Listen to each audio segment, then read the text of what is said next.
Cordiales saludos, apreciados amigos. Les invito a abrir sus Biblias en 2 de Pedro, capítulo 3. La retórica política de nuestros días es sobre algo llamado un nuevo régimen mundial. Una y otra vez los líderes mundiales hablan sobre un nuevo régimen mundial. La verdad del caso es que sí se acerca un nuevo régimen mundial, pero no va a ser implementado por los políticos. De hecho, el versículo 13 de 2 de Pedro capítulo 3 dice: pero nosotros esperamos, según sus promesas, cielos nuevos y tierra nueva. No solo un nuevo régimen mundial, sino que el mismo cielo va a ser nuevo. El nuevo régimen mundial está por venir, pero no como algunos piensan. Porque lo que este mundo llama un nuevo régimen mundial es solo una reestructuración del viejo desorden. Alguien dijo sabiamente: no se puede hacer buenos huevos revueltos con huevos podridos. El nuevo régimen mundial va a ocurrir cuando el Señor Jesucristo regrese con poder y gloria para recibir a los suyos y para juzgar a los que le rechazaron.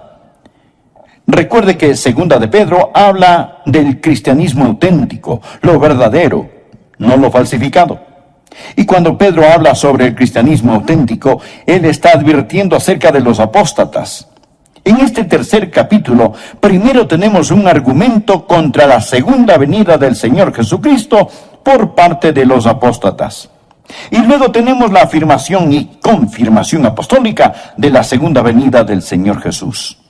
Esto me emociona, porque veo el caos a mi alrededor, la situación en que está el mundo de hoy. Y no importa cuán mala se ponga, yo sé cómo va a acabar.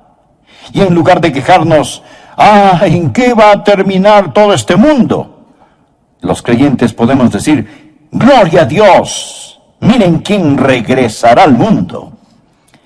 La piedra angular de nuestra fe es la deidad de Cristo. Y la esperanza de nuestra fe es que Jesucristo, quien vino a morir en nuestro lugar, regresará a gobernar y reinar con poder y gran gloria. Así que el mensaje de hoy tiene 2 puntos. El primer punto es la denegación escarnecedora de su venida. El segundo punto, la declaración escrita de su venida. Leamos juntos 2 de Pedro capítulo 3, empezando en el versículo 1. Dice: amados, esta es la segunda carta que os escribo, y en ambas despierto con exhortación vuestro limpio entendimiento, para que tengáis memoria de las palabras que antes han sido dichas por los santos profetas, y del mandamiento del Señor y Salvador dado por vuestros apóstoles, sabiendo primero esto, que en los postreros días vendrán burladores, andando según sus propias concupiscencias, y diciendo, preste atención aquí, diciendo: ¿dónde está la promesa de su advenimiento? Porque desde el día en que los padres durmieron, todas las cosas permanecen así como desde el principio de la creación. Y Pedro dice: estos ignoran voluntariamente que en el tiempo antiguo fueron hechos por la palabra de Dios los cielos y también la tierra, que proviene del agua y por el agua subsiste, por lo cual el mundo de entonces pereció anegado en agua. Lo que tenemos aquí son 3 reacciones apóstatas a la segunda venida de Jesucristo. La primera reacción es una reacción emocional. La segunda reacción es una reacción intelectual. Y la tercera reacción es una reacción voluntaria. Es decir, las emociones, la mente y la voluntad se rebelan contra la segunda venida del Señor Jesucristo. Satanás odia la idea de la segunda venida de Jesucristo porque cuando ocurra, él será sentenciado. El reino del terror de Satanás se vendrá abajo. Será cuando los santos seremos honrados, glorificados y bendecidos. Por ello, el diablo ha apuntado toda la artillería del infierno contra la idea de la segunda venida del Señor. El primer punto es la denegación escarnecedora o burla de su venida. La primera reacción es una reacción emocional. Dice la palabra: en los postreros días vendrán burladores. Es un argumento emocional. Existen aquellos que simplemente se reirán y se burlarán de la segunda venida. La burla no es sustituto para la verdad. Pero cuando un hombre está perdiendo un argumento, muchas veces opta por utilizar la burla, la ridiculización y el sarcasmo. Los verdaderos creyentes siempre han sabido que cuando defienden la verdad, se exponen a la burla y el ridículo. El siervo no es mayor que su señor. Marcos 5, versículo 40. Y se burlaron de él. ¿De quién? Del Señor Jesús. Lucas capítulo 22 y versículo 63 habla de cuando Jesucristo iba rumbo a la cruz. Dice: y los hombres que custodiaban a Jesús se burlaban de él y le golpeaban. Se los puede imaginar muertos de risa, apuntando su dedo al Señor. Se burlaron y golpearon al Hijo de Dios. Si se ríen de usted por creer en Cristo y en su segunda venida, recuerde que está en muy buena compañía. El arsenal diabólico para impedir que usted ame, conozca y sirva a Dios es la ridiculización y la burla. En los postreros días vendrán burladores andando según sus propias concupiscencias. ¿Por qué se ponen tan emocionales estas personas acerca de la segunda venida de Jesucristo? ¿Por qué la odian? Porque viven en pecado. Ellos están viviendo en pecado. Muéstreme un burlador y le mostraré un pecador. Los burladores van tras sus propias lujurias, deseos. Muéstreme un hombre que ridiculiza la segunda venida de Jesucristo, el juicio, y yo le mostraré un hombre que tiene las iniciales del diablo talladas sobre su corazón.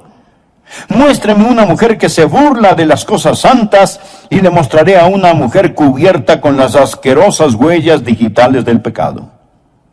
En los postreros días vendrán burladores andando según sus propias concupiscencias. Esta es la reacción emocional contra el Señor Jesucristo. Pero la Biblia enseña en Proverbios que Dios también se va a reír. Proverbios 1, empezando en el versículo 24, dice: por cuanto llamé, Dios le está hablando a usted ahora. Por cuanto llamé y no quisisteis oír, extendí mi mano, y no hubo quien atendiese, sino que desechasteis todo consejo mío, y mi reprensión no quisisteis. Ahora escuche: también yo me reiré en vuestra calamidad, y me burlaré cuando os viniere lo que teméis. Cuando viniere como una destrucción lo que teméis, y vuestra calamidad llegare como un torbellino, cuando sobre vosotros viniere tribulación y angustia. Lo que Dios está diciendo es que usted puede irse riendo al infierno, pero no podrá salir de él. Dios está diciendo, como decimos hoy, el que ríe al último, ríe mejor.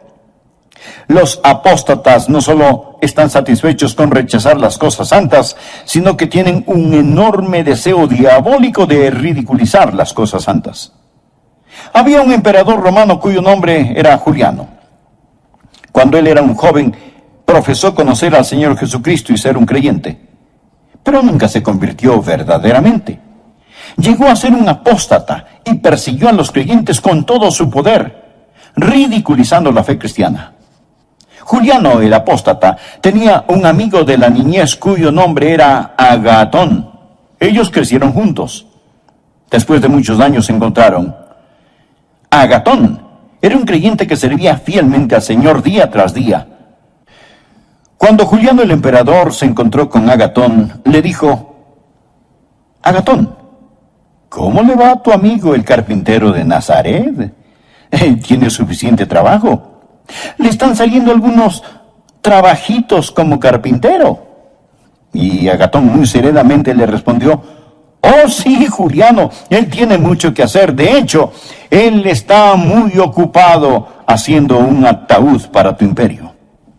Él era un profeta, porque en 2 años Juliano murió en una batalla y su imperio comenzó a desmantelarse. La historia nos dice que cuando Juliano el apóstata estaba tendido en el campo de batalla, se metió la mano en su herida mortal y tomó un puñado de sangre y la lanzó a los cielos y exclamó: has vencido, oh Galileo. Los burladores aman su pecado y argumentan contra el juicio y la segunda venida de Jesucristo. Es una reacción emocional. Pero existe la segunda reacción, la reacción intelectual. Por favor, leamos el versículo 4. Dice: los burladores andando según sus propias concupiscencias y diciendo, ¿dónde está la promesa de su advenimiento? Porque desde el día en que los padres durmieron, ahora escuche, todas las cosas permanecen así como desde el principio de la creación. Lo que ellos están diciendo es que si Jesucristo regresa en poder y gloria, si fuera a haber un nuevo cielo y una nueva tierra, lo que eso significaría es que habría una interrupción en el reino de las leyes naturales. Ellos dicen, nosotros, los eruditos, los intelectuales, hemos encontrado que desde la creación no ha habido cosa semejante, y no hay ninguna razón para creer que Jesucristo va a venir, ni para creer que habrá un nuevo planeta Tierra. Esto, amigos, es puro materialismo. Todo continúa igual. Ven la creación desde un punto de vista científico. Es una apelación a la inteligencia, y aquí está el argumento. Nunca nada cataclísmico ha ocurrido, y no hay ninguna razón para creer que algo cataclísmico sucederá. Porque desde el día en que los padres durmieron, todas las cosas permanecen así como desde el principio de la creación. Ellos dicen, escuche, mi bisabuelo esperaba la segunda venida de Jesucristo. Así que no se preocupen, todo continuará igual, no pasará nada. Imagínese a un niño en el tiempo de Noé. Él llega todo preocupado y le dice a su papá, papi, escuché a un hombre llamado Noé. Dice que Dios va a destruir el mundo con un diluvio y está construyendo un gran barco. Él lo llama el arca. Dice que si creemos en su Dios, nos podemos salvar y entrar en el arca cuando venga el diluvio. Y el papá, riéndose, le contesta, hijo, recuerdo que cuando yo era niño, ese viejo loco de Noé estaba construyendo esa arca y me contó la misma historia. Y yo me fui a casa asustado y se lo dije a mi papá, y mi papá me dijo que su papá, su bisabuelo, también escuchó al viejo Noé contar la misma historia. Hijo, olvídate de esa tontería, nadie jamás ha visto un diluvio, no existe tal cosa. Desde los tiempos de tus bisabuelos todo sigue igual. Así que existe la reacción emocional, los pecadores que siguen sus propios malos deseos. Existe la reacción intelectual, toda cosa continúa exactamente como fue. Nunca ha habido un cataclismo, nunca habrá un cataclismo. Existe también la reacción voluntaria. Por favor, note el versículo 5. Estos ignoran voluntariamente. Son voluntariamente ignorantes. Esta gente no quiere saber, ni quiere entender. Porque si admiten la verdad de que Jesucristo va a regresar en juicio, esto significa que tendrán que cambiar su estilo de vida. Piensan que si de algún modo cierran sus mentes y sus corazones a esta verdad, todo estará bien. En eso se parecen a las avestruces. Esconden su cabeza en la arena. Son voluntariamente ignorantes. Ellos no quieren saber. Y no pueden encontrar a Dios por la misma razón que un ladrón no puede encontrar a un policía. Juan capítulo 3, versículo 19 dice, la luz vino al mundo y los hombres amaron más las tinieblas que la luz. ¿Por qué? Porque sus obras eran malas. Mi amigo, el mundo está lleno de ellos. Usted habla con las personas sobre ponerse en paz con Dios, les habla sobre la segunda venida de Jesucristo y lo cortan, lo paran, no quieren oír, no quieren saber. El problema no está en sus mentes, el problema está en sus corazones. Romanos capítulo 1 habla de ellos que detienen con injusticia la verdad, son voluntariamente ignorantes y su reacción emocional, intelectual y voluntaria sirve para negar esa gran verdad, la gloriosa verdad bíblica de la segunda venida del Señor Jesucristo. El segundo punto, la declaración escrita de su venida. Ya escuchamos a los apóstatas con su denegación escarnecedora. Ahora escuchemos a los apóstoles con su declaración escrita. Simón Pedro da 3 respuestas apostólicas a los argumentos o reacciones apóstatas para reafirmar la segunda venida de Jesucristo. La primera es su memorable promesa. Su memorable promesa. Leamos el versículo 1. Amados, Esta es la segunda carta que os escribo, y en ambas despierto con exhortación vuestro limpio entendimiento, para que tengáis memoria. Por favor, subraye la palabra memoria. Para que tengáis memoria de las palabras que antes han sido dichas por los santos profetas, y del mandamiento del Señor y Salvador dado por vuestros apóstoles. Bien, ¿cuáles eran esas palabras? Una promesa. Mire el versículo 4. ¿Dónde está la promesa de su advenimiento? Ahora mire el versículo 9. El Señor no retarda su promesa. Saltémonos al 13. Pero nosotros esperamos, según su promesa, cielos nuevos y tierra nueva. Lo que está diciendo el apóstol es que Él nos hizo una memorable promesa y Él vendrá otra vez. Los profetas y los apóstoles nos dicen que recordemos lo que Dios ha dicho. Sabemos la importancia del nuevo nacimiento, mas ¿sabía que el Nuevo Testamento solo lo menciona 9 veces? La maravillosa doctrina del bautismo se menciona solo 20 veces en el Nuevo Testamento. El arrepentimiento solo 70 veces en el Nuevo Testamento. Pero el Nuevo Testamento habla, sin tocar el Antiguo Testamento, habla 380 veces en términos gráficamente claros de la segunda venida de Jesucristo. Esa es la razón por la que Pedro dijo: tengáis memoria de las palabras que antes han sido dichas por los santos profetas y por vuestros apóstoles. Si usted agrega a los profetas lo que los apóstoles dicen, un versículo de cada 25 en la Biblia habla de la segunda venida de Jesucristo. Dios no puede mentir. Dios lo ha prometido. Por ello, el recordatorio apostólico es su memorable promesa. Recuerde, téngalo presente. El Dios que no puede mentir lo ha prometido. Segundo, Pedro nos recuerda de su magno poder. Recuerda lo que ellos dicen. Los apóstatas dicen: todo continúa igual. No hay ninguna interrupción en el reino de las leyes naturales. Pedro les responde: ustedes son ignorantes por su propia voluntad de 2 cosas. La primera aparece en el versículo 5. Estos ignoran voluntariamente que en el tiempo antiguo fueron hechos por la palabra de Dios los cielos y también la tierra, que proviene del agua y por el agua subsiste, por lo cual el mundo de entonces pereció anegado en agua.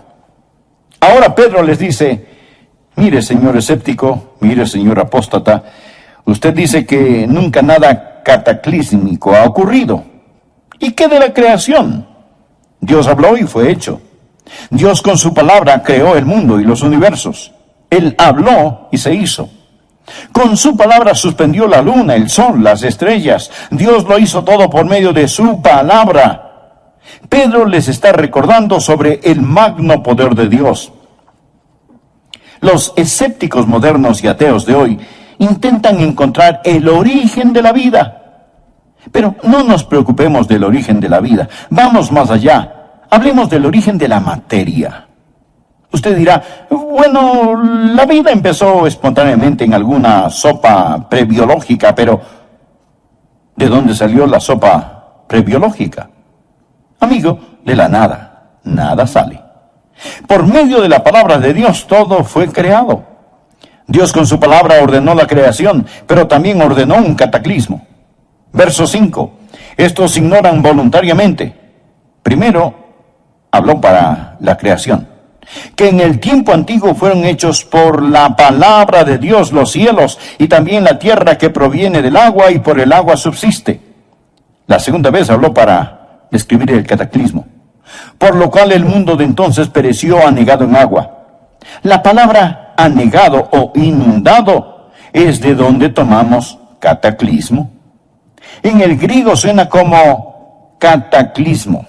Dios con su magno poder hizo la creación y con su magno poder lo sacó del cataclismo. Pedro dice: no digan que Dios no puede cambiar la historia, que todo siempre sigue igual. Enfrenten los hechos. Y si tratan de explicar la creación sin un creador, son voluntariamente ignorantes, simplemente ignorantes. Piénselo. Es completa estupidez pensar que de la nada todo salió. No solo la memorable promesa, sino el magno poder de Dios. En base a esto, Pedro empieza a defender lo que Dios ha hecho y que lo hará de nuevo, pero esta vez no con agua. En este tercer capítulo, primero tenemos un argumento contra la segunda venida del Señor Jesucristo por parte de los apóstatas. Y luego tenemos la afirmación y confirmación apostólica de la segunda venida del Señor Jesús.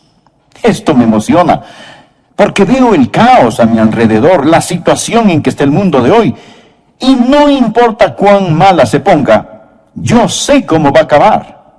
Y en lugar de quejarnos, ¿en qué va a terminar todo este mundo?, los creyentes podemos decir, ¡gloria a Dios! Miren quién regresará al mundo.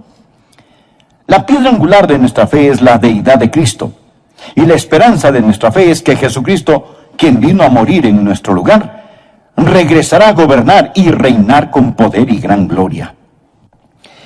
Así que el mensaje de hoy tiene 2 puntos. El primer punto es la denegación escarnecedora de su venida.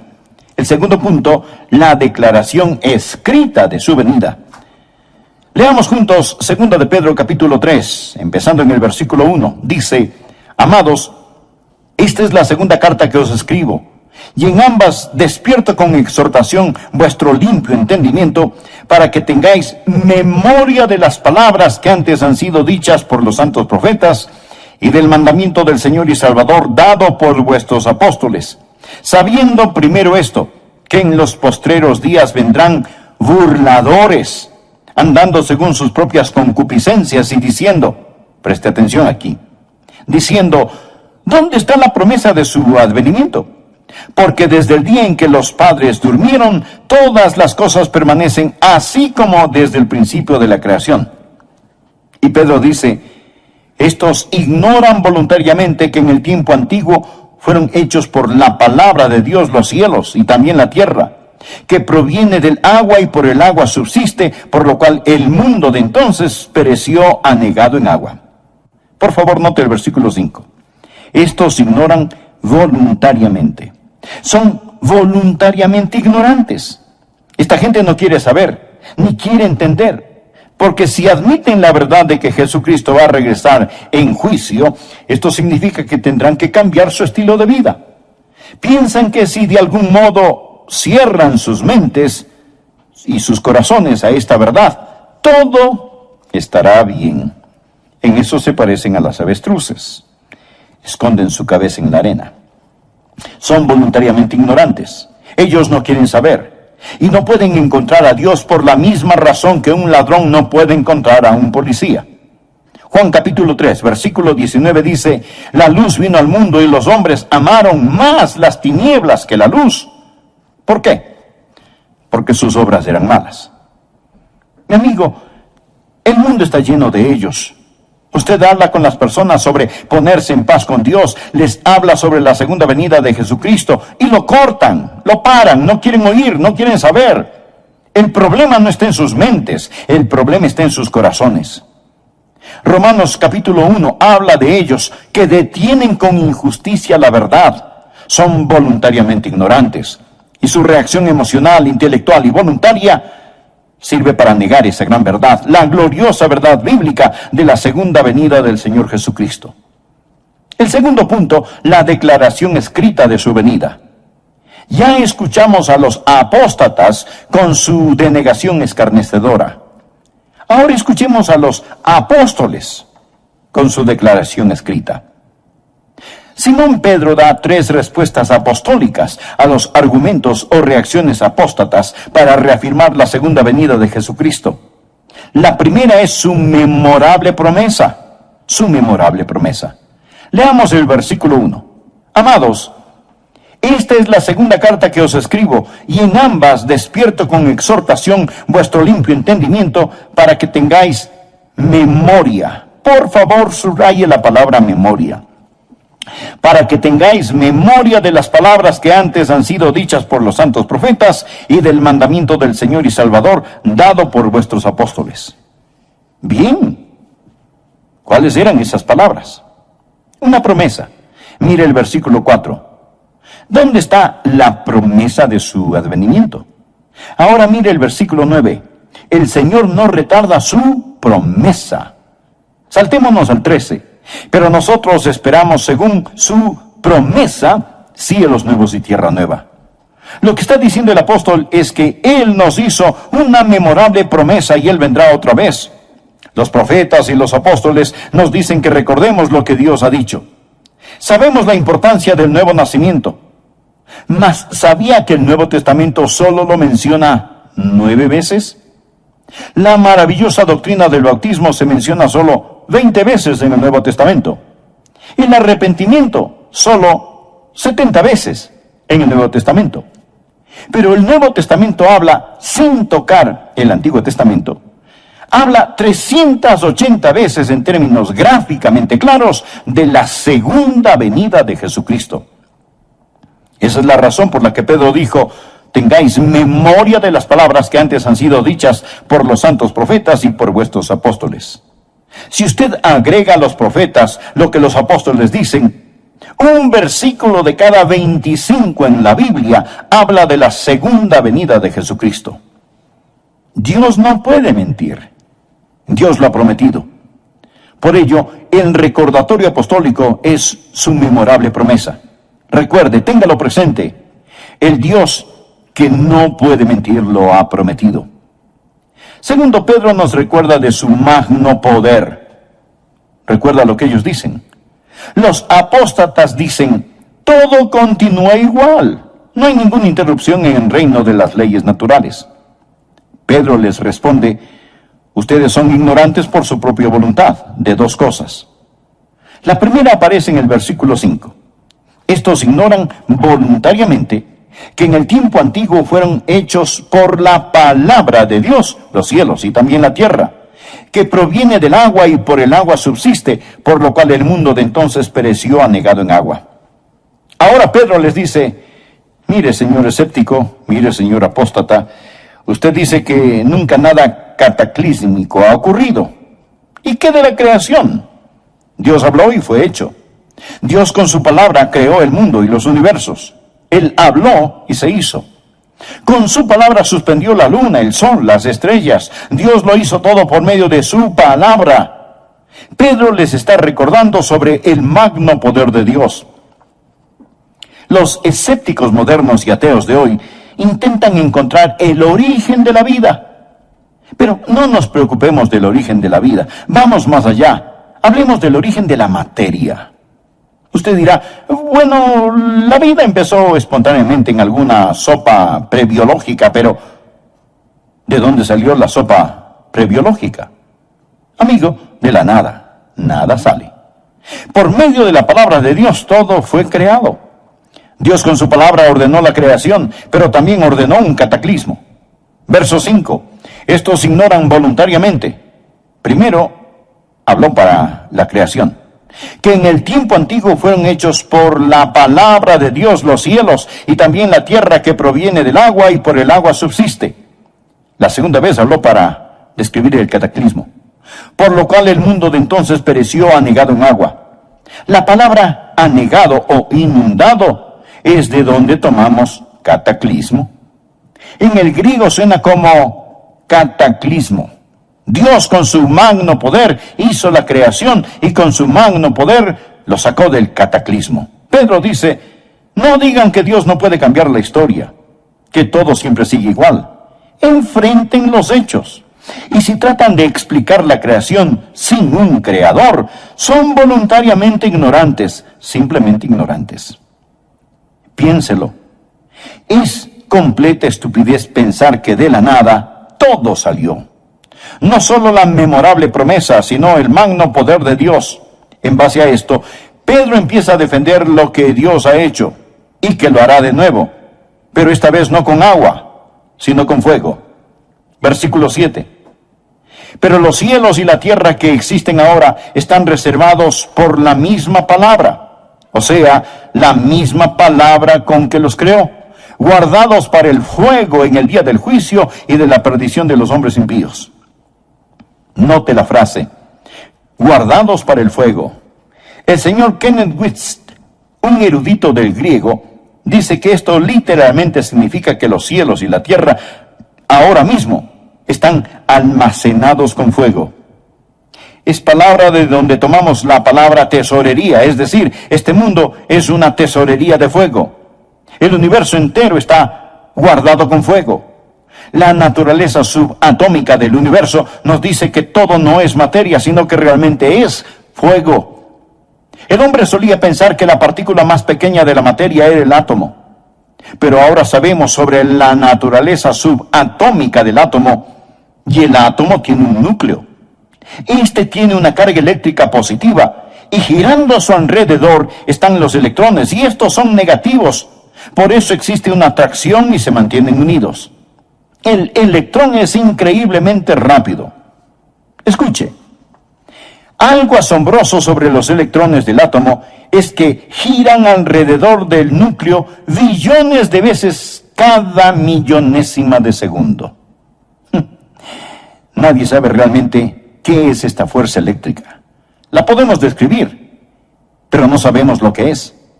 Einstein dijo antes de morir que esperaba descubrir lo que es la electricidad, pero nunca lo hizo. Podemos poner esta cosa de algún modo en proporciones matemáticas, pero los científicos no saben cuál es la fuerza que los une.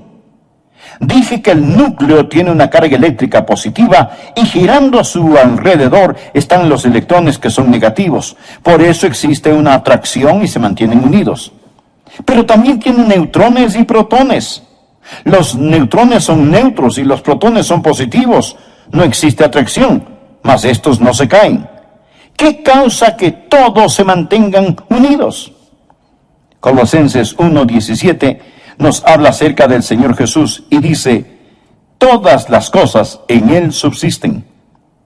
Significa que Él lo sostiene todo, ya sean los planetas en órbita o los electrones que giran alrededor del núcleo de un átomo. Él es la goma de las galaxias, el Señor Jesucristo.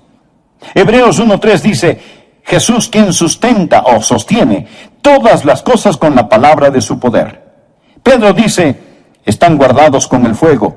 Todo es fuego, porque todo está formado de una estructura molecular. Hebreos 11:3 dice, lo que se ve fue hecho de lo que no se ve. Pedro les dice a los apóstatas que ridiculizan la segunda venida de Jesucristo, les recuerdo su memorable promesa, les recuerdo su magno poder y les recuerdo su misericordiosa paciencia. Por favor, leamos el versículo 8. Mas, oh amados, no ignoréis esto, que para con el Señor un día es como 1000 años y 1000 años como un día. El Señor no retarda su promesa, según algunos la tienen por tardanza, sino que es paciente para con nosotros, no queriendo que ninguno perezca, sino que todos procedan al arrepentimiento. Pero el día del Señor vendrá como ladrón en la noche, en el cual los cielos pasarán con gran estruendo. Usted sabe que la gente que intenta deducir cómo todo llegó a ser, dicen, bien, todo empezó con una gran explosión. Nunca nos explican qué fue lo que explotó. Solo el hombre puede desviarse 180 grados hacia lo opuesto. Todo no empezó con una gran explosión. Todo va a concluir con una gran explosión.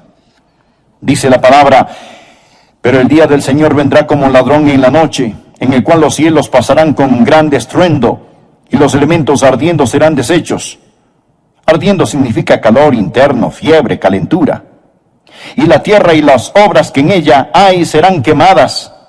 Puesto que todas estas cosas han de ser deshechas, ¿cómo no debéis vosotros andar en santa y piadosa manera de vivir, esperando y apresurándoos para la venida del día de Dios, en el cual los cielos encendiéndose serán deshechos y los elementos siendo quemados se fundirán? Pero nosotros esperamos, según sus promesas, cielos nuevos y tierra nueva, en los cuales mora la justicia. Por lo cual, oh amados, estando en espera de estas cosas, procurad con diligencia ser hallados por Él sin mancha e irreprensibles, en paz. Amigo, presta atención al versículo 15. Y tened entendido que la paciencia de nuestro Señor es para salvación. La paciencia de Dios es para salvación. ¿Y qué significa? Mi estimado amigo, significa que Dios no quiere que usted muera y vaya al infierno. Eso es lo que significa. Si Jesucristo hubiera regresado ayer y usted no es salvo, su destino estaría irrevocablemente establecido. El Señor mantiene la puerta de la misericordia abierta para usted. Dios es un Dios de misericordia. Y Pedro les contesta a los apóstatas estas tres cosas. Existe una memorable promesa, existe el magno poder de Dios y existe la misericordia y la paciencia de Dios. Versículo 9. El Señor no queriendo que ninguno perezca, sino que todos procedan al arrepentimiento. Dios está esperando que usted acepte su salvación. Y usted dirá, bueno, si Dios es tan misericordioso, yo no tengo de qué preocuparme. No, mi estimado amigo, mire el versículo 10. Pero el día del Señor vendrá. Verá, ambas, la ira y la misericordia, son atributos de Dios. Si usted dice que Dios es todo ira y no misericordia, eso es solo parte de la verdad. Y si dice que Dios es todo misericordia y no ira, eso es solo parte de la verdad. Cuando usted toma solo parte de la verdad y la convierte en toda la verdad, se vuelve una falsedad. Existe la misericordia de Dios y la ira de Dios. Dios no quiere que ninguno perezca, pero la ira, el día del Señor, vendrá. Alguien sabiamente dijo, ahora mismo las tempestuosas aguas de la ira de Dios golpean furiosamente la represa de su misericordia. La misericordia debe dar paso a la ira porque el día del Señor vendrá. Yo no sé cuándo la última alma que completará la esposa se convertirá.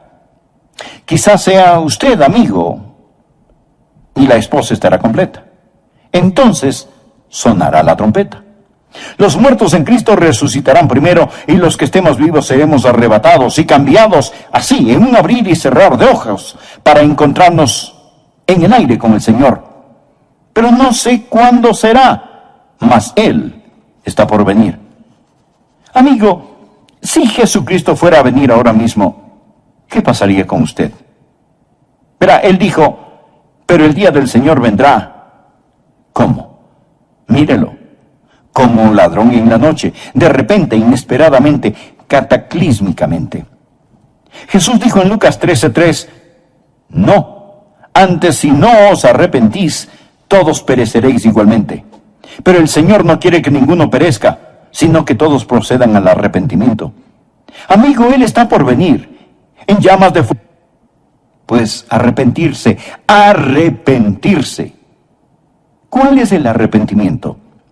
La palabra griega metanoia o arrepentimiento significa cambiar de pensar. Antes usted confiaba en sí mismo, vivía en pecado, iba por su lado, hacía lo que le daba la gana. Ahora se da un cambio radical y dramático de pensar, se arrepiente, pone su fe no en sí mismo, sino en Jesucristo, abandona sus pecados, abandona sus viejos caminos. Estimado amigo, ¿es usted salvo? No le pregunté si es usted católico, bautista, metodista o lo que sea. Lo que quiero decir es que necesita saber sin lugar a dudas que se ha arrepentido de sus pecados y que ha recibido a Cristo como su Salvador personal. Le imploro que lo haga ahora. Y le invito a orar de la siguiente manera. Usted personalmente. Amado Dios, yo sé que tú me amas. Sé que quieres salvarme. Jesús, tú moriste en mi lugar para salvarme y prometiste salvarme si confiaba solo en ti. Y eso es lo que estoy haciendo ahora. Confío en ti. En este momento, con todo mi ser, abro mi corazón, me arrepiento de mis pecados y te recibo como mi Señor y Salvador. Gracias por salvarme. Finalmente,